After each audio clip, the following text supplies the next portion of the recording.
नमस्कार, स्वागत है आप सभी का कमोडिटी सुपरफास्ट में। आपके साथ मैं हूं नेहा आनंद। बतौर एक्सपर्ट हमारे साथ एसएमसी ग्लोबल की वंदना भारती शो में शामिल हो चुकी हैं।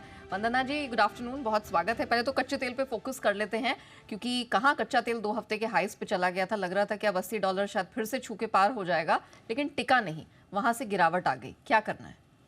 यहाँ मुझे लग रहा है यहाँ पे कि कच्चे तेल की जो तेजी है वो थोड़ी सी यहाँ पे बरकरार रह सकती है, क्योंकि इस हफ्ते जो ट्रिगर्स है वो थोड़े से पॉजिटिव हैं।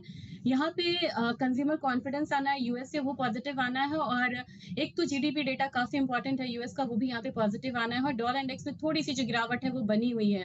तो मेरे ख्याल से इस गिरावट को इस्तेमाल करना चाहिए एज अ बाइंग अपॉर्चुनिटी, और मुझे लग रहा है कि बाइंग में रहना चाहिए। थोड़ा सा कंफर्मेशन आने का मैं वेट करूंगी। जनवरी कॉन्ट्रैक्ट में 6075 आता है, कंफर्मेशन देता है, तो वहाँ पे बाइंग करनी चाहिए। 6200 का टारगेट रखना होगा, स्टॉप लॉस यहाँ पे लगाना होगा 6015 का, और मुझे लग रहा है कि ग्रेजुअली एक अपसाइड हल्का सा 6200 से 6250 तक का आता हुआ दिख सकता है इस हफ्ते का कच्चे तेल में।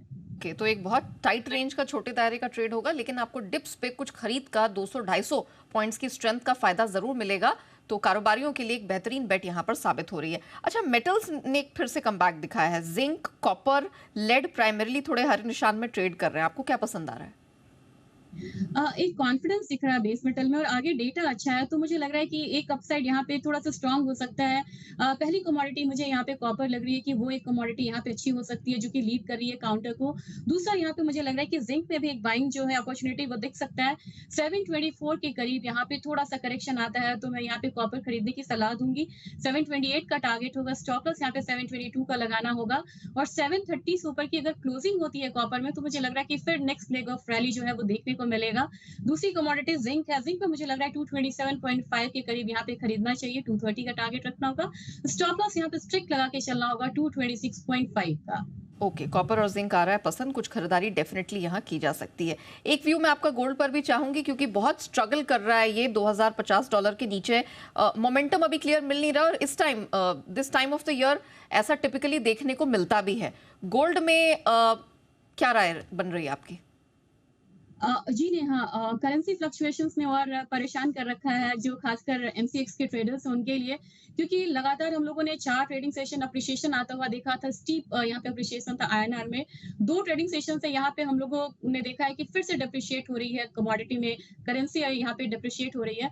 उसका एक इम्पैक्ट आ रहा है, और ये डिकपल हो रही है इंटरनेशनल मार्केट से। लेकिन ओवरऑल अगर इंटरनेशनल मार्केट को देख के चले, क्योंकि वहां का ट्रेंड हम फॉलो करते हैं, वहां पे एक कमजोरी मुझे लग रही है कि आ सकता है गोल्ड और सिल्वर दोनों में ही इनफैक्ट। तो यहाँ पे रिफ्लेक्ट करेगा ओवरऑल एमसीएक्स कॉमिक्स को ही।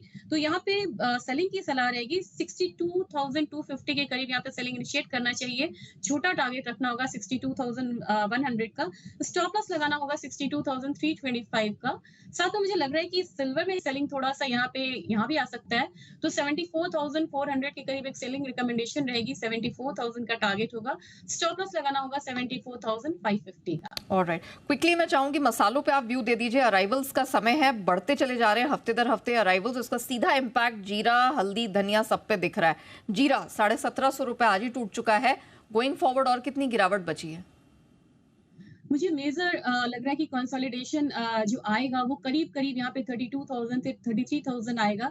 इंडियन पैरिटी वहां पे इंटरनेशनल मार्केट में कॉम्पिटिटिव होगी, तो इंटरनेशनल मार्केट में भी यहाँ पे एक डिमांड बढ़ता हुआ उस लेवल पे आता हुआ दिखेगा। तो फिलहाल उस लेवल के लिए मुझे यहाँ पे जीरे में सेलिंग लग रही है। एक कमोडिटीज काउंटर में मुझे अच्छी लग रही है, वो धनिया है। यहाँ पे एक रिबाउंड देखने के लिए मिल सकता है, तो करीब करीब मुझे लग रहा है कि धनिया में 7400 के करीब बाइंग करनी चाहिए। 7600 का टारगेट होगा, स्टॉप लॉस 7200 का लगाना होगा। और टर्मरिक में भी मुझे जीरे की तरह लग रहा है कि एक जो डाउनसाइड मूवमेंट है वो यहाँ पे कंटिन्यू रह सकता है। और अप्रैल कॉन्ट्रैक्ट में अगर टर्मरिक की बात की जाए, तो मुझे लग रहा है कि नीचे की तरफ हो सकता है कि 14,000 तक के लेवल्स आता हुआ दिखे। ऑलराइट, चलिए वंदना जी, थैंक यू सो मच हमारे साथ जुड़ने के लिए, और सारी कमोडिटीज में अपनी राय दर्शकों के साथ साझा करने के लिए आपका धन्यवाद। इसी के साथ कमोडिटी सुपरफास्ट को हम यही रैप अप करते हैं, लेकिन बने रहिएगा जी बिजनेस के साथ।